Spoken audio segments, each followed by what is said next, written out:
Happy Sabbath. हम सब परमेश्वर के बहुत शुक्रगुजार हैं कि उसने हमें ये मौका दिया कि हम अपने अपने घरों में रहकर भी इस सैबथ की सभा में शामिल हो सकते हैं। इससे पहले कि हम आगे बढ़ें, हम अपने पवित्र शास्त्र को खोलते हैं और उसमें से कुलीसियों की पत्री का 3:16 पद पढ़ेंगे।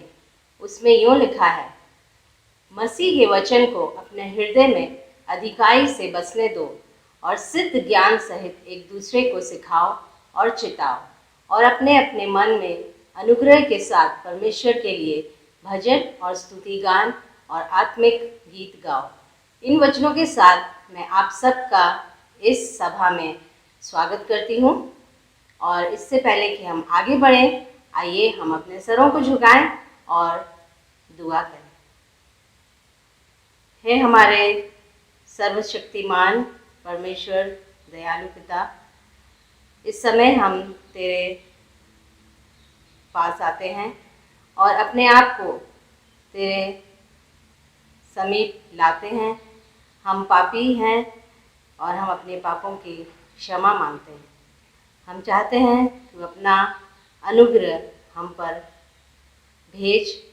हम अपने मनों को खोलते हैं, अपना पवित्र आत्मा हम पर उंडेल, ताकि हम अपने जो इस वचन को हम सीखेंगे उससे हम अपने राहों को, अपने मार्गों को सही तरह चलाने सकें। परमेश्वर इस समय के जो वक्ता हैं उनके साथ हो। वो जो भी वचन हमें सुनाएं, हम उन वचनों को सुने और अपने मनों में उतारने वाले बन सके, ताकि हम अपने आप को तेरी आमद के लिए तैयार कर सकें। और हम जितने भी बुज़ुर्ग हैं, बच्चे हैं, जवान हैं, सब जो कि इस सभा में हैं, सबके लिए प्रार्थना करते हैं, सबको आशीष से परिपूर्ण कर। ये छोटी सी विनती तेरे पुत्र यीशु मसीह के नाम से मांगते हैं, आमीन।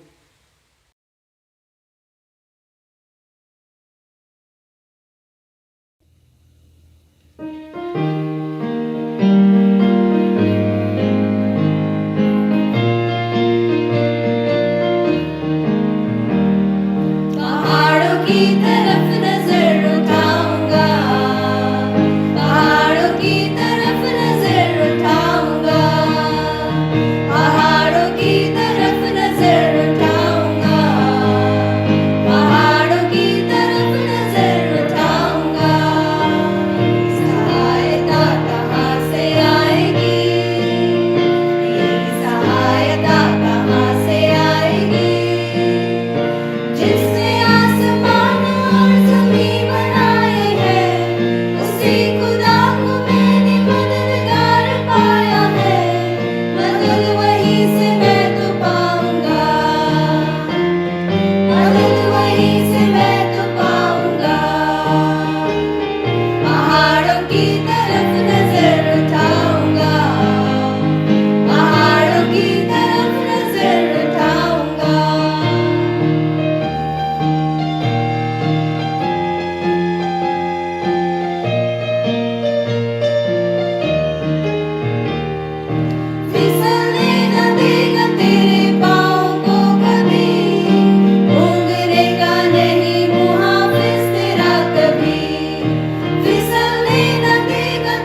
टिकाएंगे।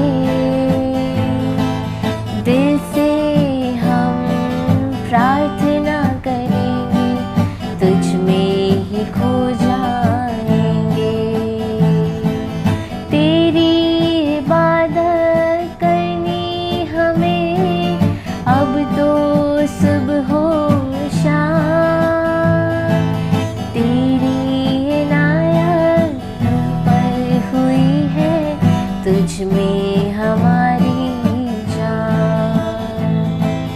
तेरी इनायत हम पर हुई है, तुझ में हमारी जान।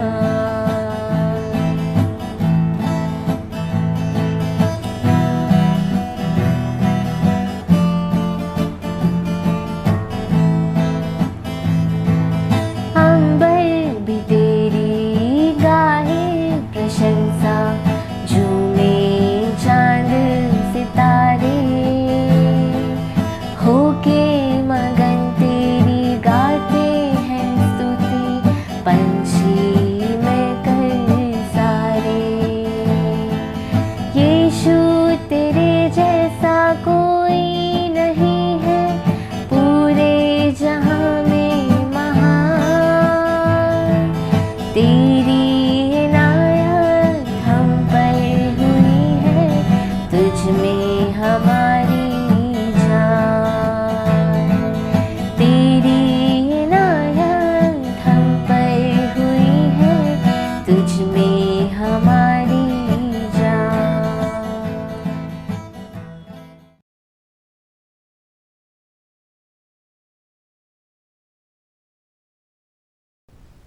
ईसाई इस विश्राम दिन का शुरुआत में हम सभी कोई खुश है कि सप्ताह भर का काम से हमें आराम मिला है।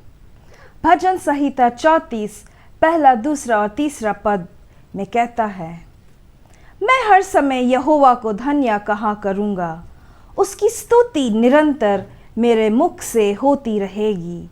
मैं यहोवा पर घमंड करूँगा, नम्र लोग ये सुनकर आनंदित होंगे। मेरे साथ यहोवा की बढ़ाई करो और आओ हम मिलकर उसके नाम की स्तुति करें। कितना सुंदर अवसर है कि हम एक साथ मिलकर इस ऑनलाइन माध्यम से प्रभु यीशु मसीह का स्तुति कर सकते हैं। हम northern India union of 7 day Adventist प्रार्थना सेवकाई का अध्यक्ष को धन्यवाद देना चाहती हूँ इस मौका के लिए, जहाँ हम सब मिलकर पवित्र शास्त्र को खोलेंगे, पढ़ेंगे, सीखेंगे और समझेंगे। कोविड-19 आने के बाद दुनिया पूरा बदल गया है।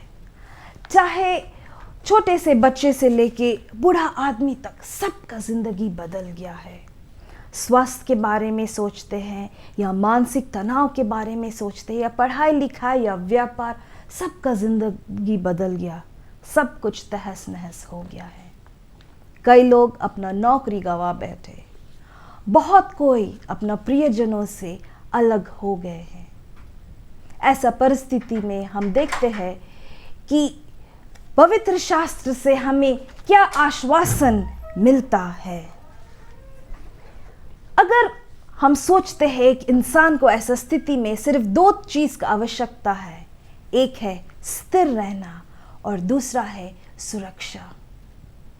हम सब कोई चाहते हैं कि ये स्थिति संभल जाए और स्थिर हो जाए और हम सुरक्षित महसूस करें, ताकि हम खुला हवा में जाकर लोगों से मिल सके, हाथ मिलाए, बातें करने सके। पर पवित्र शास्त्र से हम लोग देखेंगे कि हम इस समय इस मुश्किल घड़ी में क्या सीखते हैं। आज का उद्देश्य का शीर्षक है स्वर्ग। स्वर्ग।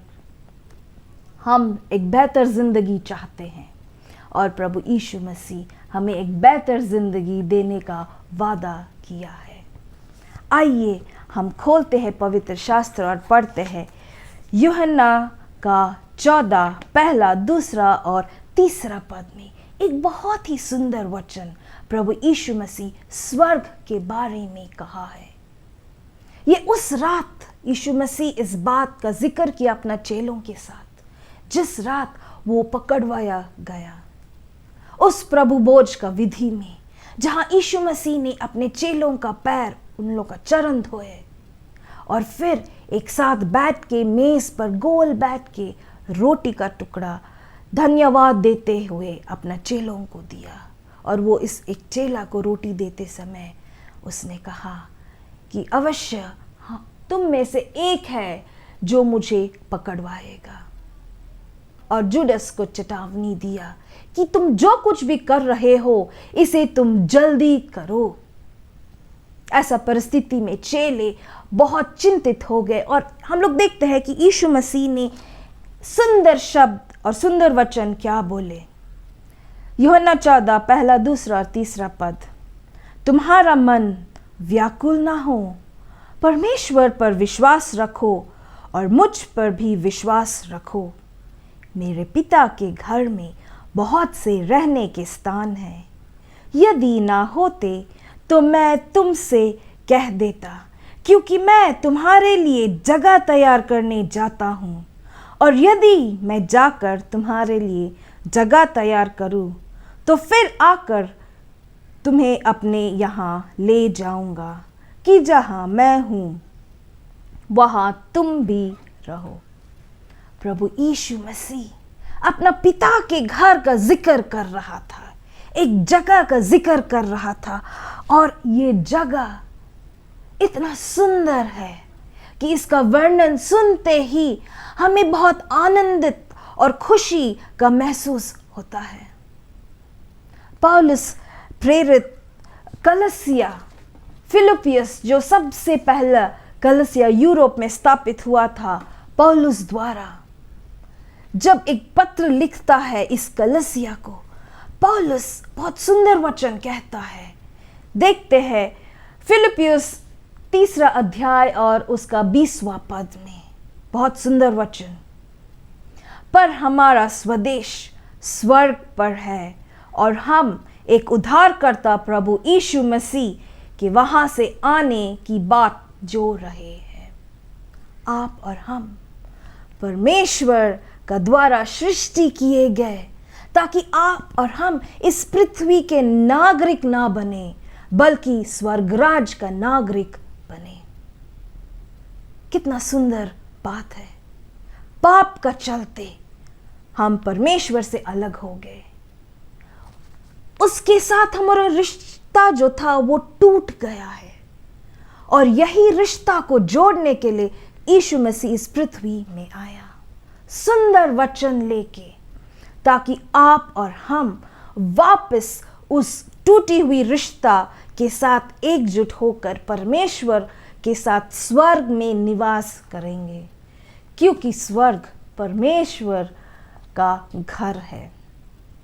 यूहन्ना 1, 2, 3 पद में कहता है, यीशु मसीह कहता है कि मेरे पिता का घर, स्वर्ग उनके पिता का घर है। और स्वर्ग को तुलना किया जाता है एक महल के समान, जहां ढेर सारे कमरे हैं और इतने कमरे हैं कि जितना कोई स्वर्ग में प्रवेश करेंगे सब के लिए जगह है। यीशु मसीह ने स्वर्ग को महल से तुलना इसलिए किया क्योंकि आपका समझ और मेरा समझ में घर बहुत आसानी से आता है, क्योंकि उसका एक आकार होता है। महल एक बहुत ही सुंदर जगह है, सुंदर रीति से बनाया गया है, और इसीलिए यीशु मसीह कहता है कि वो मेरा पिता का घर है। पर यीशु मसीह को कौन अधिकार दिया है इन सारे बातों को बताने के लिए? मत्ती का 28, 18, 19 और 20वां पद में हम देखते हैं, जब यीशु मसीह ने अपना आखिरी आज्ञा अपने चेलों को जब वो दिया था, वो कहता है 18वां पद में, मत्ती का 28 में, यीशु ने उनके पास आकर कहा, स्वर्ग और पृथ्वी का सारा अधिकार मुझे दिया गया है। हम जानते हैं यीशु मसीह पिता परमेश्वर का एक लौता पुत्र है, और एक लौता पुत्र होने के नाते उसे ये अधिकार दिया है। वही अधिकार जो स्वर्ग में है, इस पृथ्वी में भी उसी का अधिकार है। आगे हम पढ़ते हैं, इसलिए तुम जाओ सब जातियों के लोगों को चेला बनाओ। ये आदेश है, परमेश्वर का आदेश है, यीशु मसीह का आदेश है। जाओ इस जगत में कोना कोना में फैल जाओ और सब जातियों के लोगों को तुम जाकर चेला बनाओ और उन्हें पिता और पुत्र और पवित्र आत्मा के नाम से बपतिस्मा दो। ना सिर्फ चेला बनाओ पर बपतिस्मा दो। ठीक उसी तरह जैसा यीशु मसीह ने यरदन नदी के पास जाकर यूहन्ना बपतिस्मा देने वाला से बपतिस्मा लिया। और हम जानते हैं कि जब वो बपतिस्मा पानी से ऊपर उठा बपतिस्मा के बाद, यरदन नदी के बगल में जाकर घुटना टेकते हुए प्रार्थना किया। और जब यीशु मसीह प्रार्थना किया उस समय पिता परमेश्वर खुद जवाब दिया यीशु मसीह को। स्वर्गदूत तैयार थे कि उस प्रार्थना को परमेश्वर तक पहुंचाए, पर पिता ने स्वयं ये निर्णय लिया कि मैं खुद यीशु मसीह को इस प्रार्थना का जवाब दूंगा। और हम जानते हैं पवित्र शास्त्र में लिखी गई है कि पवित्र आत्मा यीशु मसीह पर एक चिड़िया के समान आकर उसके ऊपर बैठा। एक सुंदर सा चिड़िया हम देखते हैं कि पवित्र आत्मा एक सुंदर सा चिड़िया के रूप में आकर यीशु मसीह का कंधा में बैठता है और परमेश्वर का वचन, उसका वाणी सुनाई देता है कि ये मेरा प्रिय पुत्र है जिससे मैं बहुत ही खुश हूँ। यही अधिकार यीशु मसीह को मिलता है और यही अधिकार से वो अपने चेलों को बोलता है कि तुम जाओ चेले बनाओ और बपतिस्मा दो और उन्हें सब बातें जो मैंने तुम्हें आज्ञा दी है मानना सिखाओ। आज्ञा पालन का आज्ञा यीशु मसीह ने दिया है। और देखो मैं जगत के अंत तक सदा तुम्हारा संग रहूंगा। स्वर्ग एक बहुत ही सुंदर जगह है और वास्तविक में स्वर्ग एक जगह है। इसीलिए यीशु मसीह ने ये जिक्र किया है कि वो मेरा पिता का घर है। हम लोग ये भी देखते हैं कि स्वर्ग परमेश्वर का निवास स्थान है। परमेश्वर वहाँ सिर्फ अकेला नहीं रहता है, परमेश्वर का राज सिंहासन वहाँ पर है। हम लोग देखते हैं पवित्र स्वर्गदूत भी परमेश्वर के साथ है और यीशु मसीह पुनरुत्थान होकर अभी वो परमेश्वर के दाहिनी ओर बैठा हुआ है, क्योंकि वो आपके लिए और मेरे लिए मध्यस्थ का काम कर रहा है। आपका और मेरा नागरिकता स्वर्ग में है। इस पृथ्वी में अक्सर देखा जाता है कि लोग बहुत पसंद करते हैं देश विदेश घूमने के लिए, सैर सपाटा करने के लिए। अक्सर लोग वहाँ जाकर बसना चाहते हैं और वो लोग उसी देश का निवासी बनना चाहते हैं। पर नियम के अनुसार आप सिर्फ 2 देशों का निवासी बन सकते हैं। देखा जाता है कि प्रायः भारतवासियों को अपना पहचान वो लोग नहीं गंवाना चाहते हैं और इसीलिए वो अपना भारतीय नागरिकता को आसानी से नहीं गंवाते हैं। ठीक उसी तरह एक चाह होना चाहिए आपका दिल में और मेरा दिल में स्वर्ग राज जाने के लिए, ताकि आप और हम स्वर्ग का निवासी बनते हैं। हम देखते हैं स्वर्ग का और क्या दूसरा नाम है। लूक 23 में हम लोग देखें, लूका का 23 में एक बहुत ही सुंदर वचन प्रभु यीशु मसीह उस कुकर्मी से कहता है। जब उसे क्रूस पर चढ़ाया गया, यीशु मसीह बीच में था, दाहिना तरफ एक कुकर्मी था और बायां तरफ एक कुकर्मी था। और उसमें से एक कहा, क्या तू मसीह नहीं? तो फिर अपने आप को और हमें बचा। इस पर दूसरे ने उससे डांट कर कहा, क्या तू परमेश्वर से भी नहीं डरता? तू भी तो वही दंड पा रहा है और हम तो न्याय अनुसार दंड पा रहे हैं, क्योंकि हम अपने कामों का ठीक फल पा रहे हैं और इसने कोई अनुचित काम नहीं किए। तब उसने कहा, हे यीशु, जब तू अपने राज में आए तो मेरे मेरी सुधि लेना। उसने उससे कहा, मैं तुझसे सच कहता हूं कि आज ही तू मेरे साथ स्वर्गलोक में होगा। इस कुकर्मी का दिल में पवित्र आत्मा काम कर रहा था और वो जानता था, वो उसका विश्वास था कि एक मसीहा आएगा हमें बचाने के लिए। और ये मसीहा जब ये पृथ्वी का नष्ट हो जाएगा, नया आकाश, नया यरूशलेम, स्वर्गीय यरूशलेम के साथ उतर आएगा अपना राज में। और वो चाहता था कि वो पश्चाताप करके वो एक नया जिंदगी जिए। और यीशु मसीह ने उससे ये भरोसा दिलाया कि अवश्य आज तुम मेरे साथ स्वर्गलोक में होंगे। तो हम यहाँ देखते हैं स्वर्गलोक एक दूसरा नाम है स्वर्ग का। स्वर्ग कितना दूर है आपसे और हमसे? अगर हम लोग सैर करने जाते हैं, प्रायः दिखाया जाता है कि विदेशी लोग जब आते हैं भारत, तो वो लोग अवश्य ताजमहल जाते, आगरा जाते हैं, उस संगमरमर का आलीशान महल देखने के लिए, उसका सुंदरता देखने के लिए, क्योंकि विश्व में वो बहुत ही प्रसिद्ध है। स्वर्ग उससे भी ज्यादा प्रसिद्ध है, पर उतना दूर नहीं है जिसका सफर हमें तय करके जाना होगा। स्वर्ग बहुत ही नजदीक है, ज्यादा दूर नहीं है। कितना दूर है? हम देखते हैं प्रकाशित वाक्य 21 में लिखा गया है, पहला और दूसरा पद में, फिर मैंने नई आकाश और नई पृथ्वी को देखा, क्योंकि पहला आकाश और पहली पृथ्वी जाती रही थी और समुद्र भी ना रहा। फिर मैंने पवित्र नगर नया यरूशलेम को स्वर्ग से परमेश्वर के पास से उतरते देखा। वह उस दुल्हन के समान थी जो अपने पति के लिए श्रृंगार किए हो। हम देखते हैं कि स्वर्ग खुद उतर के आएगा इस पृथ्वी में। कितना अच्छा होगा! स्वर्ग दूर नहीं है, हम लोग के पास ही, हम लोग का नजदीक है। हम लोग देखते हैं इब्रानी का 12 में अगर हम लोग खोल के पढ़ते हैं, यहाँ पर तुलना किया जाता है कि यीशु मसीह का आने से पहले परमेश्वर ने इजरायली लोगों के साथ कैसा बातचीत किया।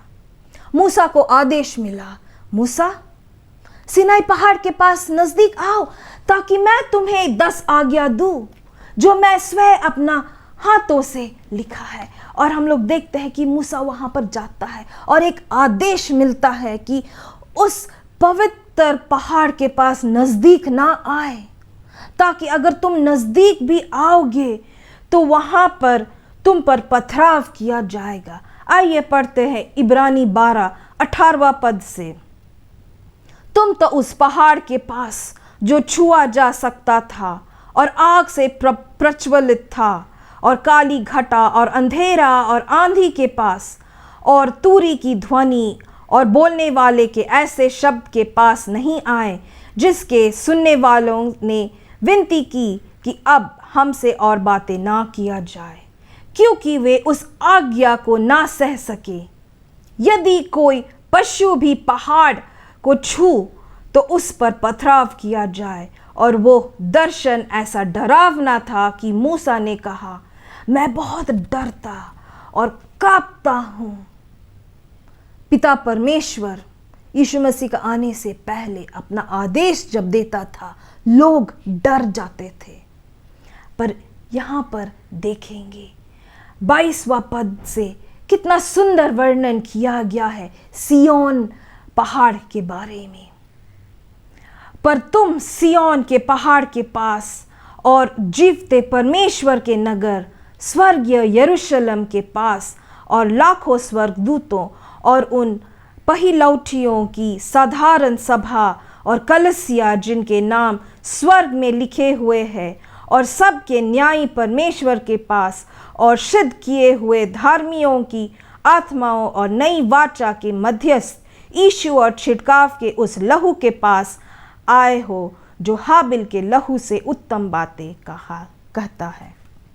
हम यहाँ देखते हैं एक तुलना, पहाड़ सिनाई और पहाड़ सियोन। पहाड़ सिय्योन में, वो उस पवित्र यरूशलेम उतर आएगा। और वहाँ पर हम देखते हैं एक बहुत ही नया माहौल, एक नया वातावरण। यीशु मसीह का आने के बाद परमेश्वर हमें स्वीकारता है, क्योंकि यीशु मसीह मध्यस्थ का काम कर रहा है और उस काम हाबिल का लहू से शुरू हुआ था। क्या परमेश्वर का ये निमंत्रण को आप स्वीकारते हैं स्वर्ग राज्य में प्रवेश करने के लिए? आप और हम सृष्टि किए गए स्वर्ग का निवासी बनने के लिए। स्वर्ग से हम ज़्यादा दूर नहीं हैं, पवित्र स्वर्गदूतों से हम ज़्यादा दूर नहीं हैं, अपने प्रियजनों से हम ज़्यादा दूर नहीं हैं, और हम यीशु मसीह हमारा उद्धारकर्ता से भी हम ज़्यादा दूर नहीं हैं। वाकई में स्वर्ग वास्तविक में एक सही जगह है, और वहाँ पर हम लोग देखेंगे बहुत सुंदर चीज़ें जो वर्णन किया गया है पवित्र शास्त्र में। प्रकाशित वाक्य 21 में हम और पढ़ते हैं इस सुंदर स्वर्ग का वर्णन जो यूहन्ना प्रकाशित वाक्य को दिया गया। एक दृष्टि और आदेश दिया, यूहन्ना ये इन सब बातों को तुम लिखो। आइए हम लोग पढ़ते हैं 3 पद से। फिर मैंने सिंहासन में से किसी को ऊंचे शब्द से यह कहते हुए सुना, देख परमेश्वर का डेरा मनुष्यों के बीच में है, वह उनके साथ डेरा करेगा और वे उसके लोग होंगे, और परमेश्वर आप उनके साथ रहेगा और उनका परमेश्वर होगा। वह उनकी आँखों से सब आंसू पोंछ डालेगा, और इसके बाद मृत्यु ना रहेगी और ना शोक, ना विकल्प, ना पीड़ा रहेगा, पहली बातें जाती रही। पहला सब कुछ, ये पृथ्वी भी नष्ट हो जाएगा। उस अंतिम आज्ञा जो यीशु मसीह ने अपने चेलों को दिया है मत्ती 28 में, कि इस जगत का अंत तक मैं तुम्हारे साथ रहूंगा। और ये स्वर्गीय यरूशलेम जब आएगा, परमेश्वर खुद आकर आपके साथ और मेरे साथ डेरा डालेगा, हम लोग के साथ रहेगा। सुंदर जगह जहां पर आंसू नहीं होगा। अभी मैं तो इस चश्मा का सहायता से मैं पढ़ती हूँ, मुझे चश्मा भी पहना नहीं होगा। वहां पर स्वर्ग में ना कोई अंधा होगा, ना बहरा होगा, ना कोई गूंगा होगा। वहां पर सब चंगाई होगा। इतना सुंदर जगह, ना प्रदूषण होगा वहां पर, ना चोरी होगा, ना कत्ल होगा। बहुत ही सुंदर जगह, ना ही अस्पताल होगा। वहां पर हम लोग सब एक नया काम करेंगे। स्वर्ग में हम लोग बूढ़े भी नहीं होंगे, ना ही हम कमजोर रहेंगे, क्योंकि परमेश्वर खुद जो जीवन है हम लोग के साथ रहेगा। ये इतना सुंदर वचन है जो हमें पढ़ना है इस पवित्र शास्त्र द्वारा और सीखना है। कड़वाहट हमेशा के लिए दूर हो जाएगा, असफलता हम लोग का नज़दीक भी नहीं रहेगा, और ये तड़प जो है स्वर्ग जाने का, वो चाह, वो हमेशा हमेशा के लिए ख़त्म हो जाएगा। हम लोग देखते हैं दाऊद राजा लिखता है भजन संहिता 33:13 में कि यहोवा स्वर्ग से दृष्टि करता है। अभी यहोवा स्वर्ग में है, जब यीशु मसीह मध्यस्थ का काम कर रहा है, और वो दृष्टि करता है क्योंकि स्वर्ग उसका निवास है। वो देख रहा है कि आप और हम क्या कर रहे हैं। यूहन्ना 14:2 में यीशु मसीह कहता है कि स्वर्ग मेरा पिता का घर है। हम लोग देखते हैं, आइए पढ़ेंगे इब्रानी का 11 में, बहुत सुंदर वचन। सबसे पहला आज्ञा आया था इब्राहिम को। इब्राहिम जिसका विश्वास अटूट था, अटल था, उसे परमेश्वर का आदेश आया और वो निकल पड़ा। हम लोग पढ़ेंगे इब्रानी 11:8 पद से। विश्वास ही से इब्राहिम जब बुलाया गया तो आज्ञा मानकर ऐसी जगह निकल गया जिससे मिरास में लेने वाला था, और यह ना जानता था कि मैं किधर जाता हूँ, तो भी निकल गया। बिना जाने कहाँ जाना है, आज्ञा पालन करते हुए वो निकल पड़ा जाने के लिए। विश्वास ही से उसने प्रतिज्ञा किए हुए देश में, पराए देश में परदेसी के समान रहकर इसहाक और याकूब समेत जो उसके साथ उसी प्रतिज्ञा के वारिस थे, तंबुओं में वास किए। अब्राहम ने प्रतिज्ञा लिया, उसका बेटा इसहाक ने प्रतिज्ञा लिया और उसका पोता याकूब ने भी प्रतिज्ञा लिया। परदेसियों का जैसा तंबुओं में था, क्योंकि वो कहाँ जा रहे थे, क्योंकि वो उस स्थिर नींव वाले नगर की बाट जोतता था जिसका रचने वाला और बनाने वाला परमेश्वर है। विश्वास से सारा ने अपना बूढ़ी होने पर भी गर्भ धारण करने की सामर्थ पाई, क्योंकि उसने प्रतिज्ञा करने वाले को सच जाना था। स्वर्ग एक ऐसा जगह है जिसका नींव स्थिर है। आज जब हम एक मकान बनाते हैं, हम लोग चाहते हैं कि वो नींव मजबूत और स्थिर हो, ताकि भूकंप आने से भी, अगर पृथ्वी हिल भी जाए तो भी मेरा मकान स्थिर रहे। इस पृथ्वी में चाहे आप जितना भी मजबूत नींव लगा ले, वो स्वर्ग जैसा स्थिर नींव वाला परमेश्वर खुद जो उसका रचने वाला और बनाने वाला है, वैसा जगह आप इस पृथ्वी में कहीं नहीं पाओगे।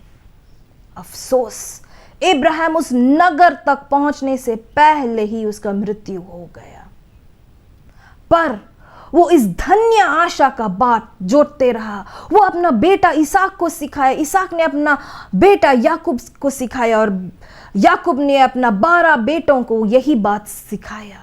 और यही विश्वास का चलते हम देखते हैं सारा भी वो प्रतिज्ञा की, क्योंकि वो सच जानती थी।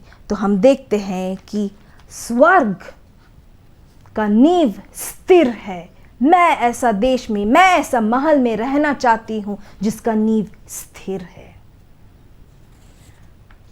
स्वर्ग में मृत्यु नहीं होगा, कब्रिस्तान नहीं होगा, किसी का अंतिम यात्रा के लिए मिट्टी देना जाना नहीं होगा। स्वर्ग एक बहुत ही अच्छा जगह है। मुझे याद है करीब 40 दिन पहले, ठीक 40 दिन पहले, बीच रात को मेरे बड़ा भाई का फ़ोन आया और मुझे बताया कि प्रीति, पिताजी अब नहीं रहे। मुझे बहुत दुख लगा, बहुत अफसोस हुआ।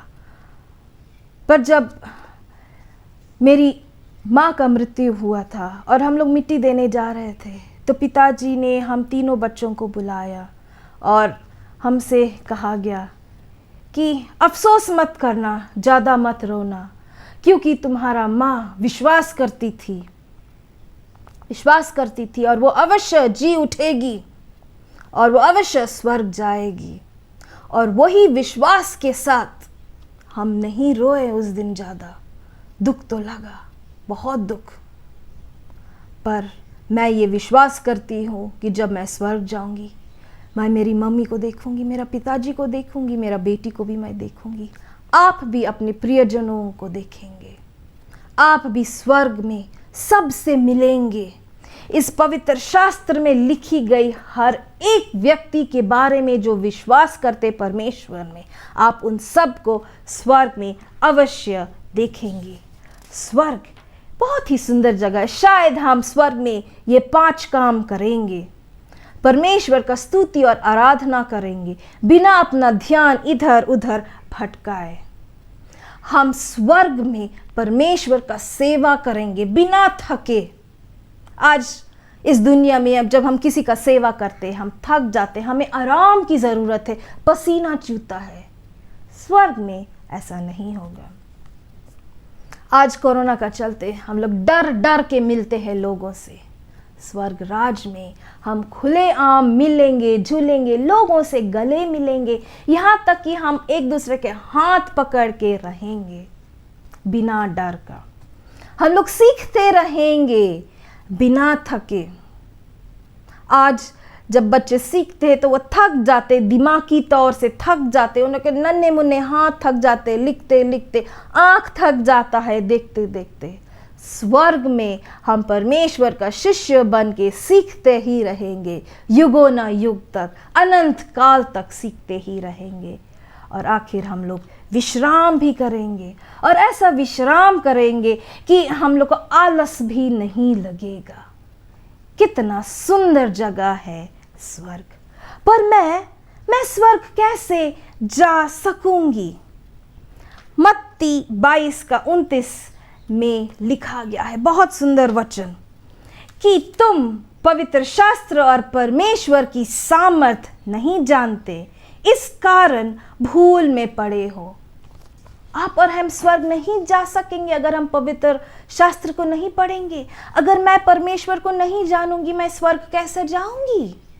मुझे वो रास्ता कौन दिखाएगा? वो मार्ग, वो सत्य के बारे में कौन दिखाएगा? मत्ती 7:21 में कहता है, जो मुझसे हे प्रभु कहता है, उनमें से हर एक स्वर्ग के राज में प्रवेश ना करेगा, परंतु वही जो मेरे स्वर्गीय पिता की इच्छा पर चलता है। हे प्रभु कहने से स्वर्ग नहीं जाएंगे।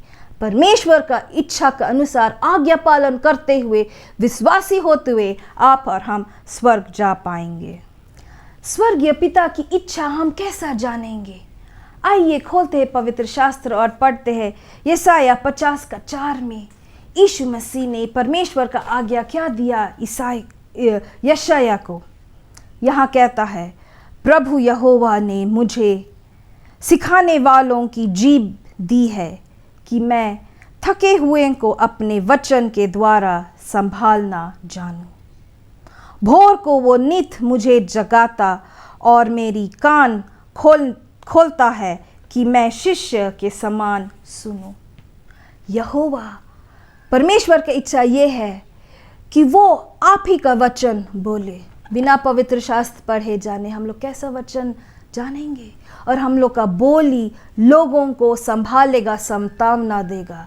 हर रोज भोर को परमेश्वर स्वयं तुम्हें जगाएगा और तुम्हें सिखाएगा और तुम उसका शिष्य बनोगे। तुम सुनोगे कि पवित्र आत्मा तुमसे क्या बताना चाहता है, तुम्हें क्या सिखाना चाहता है।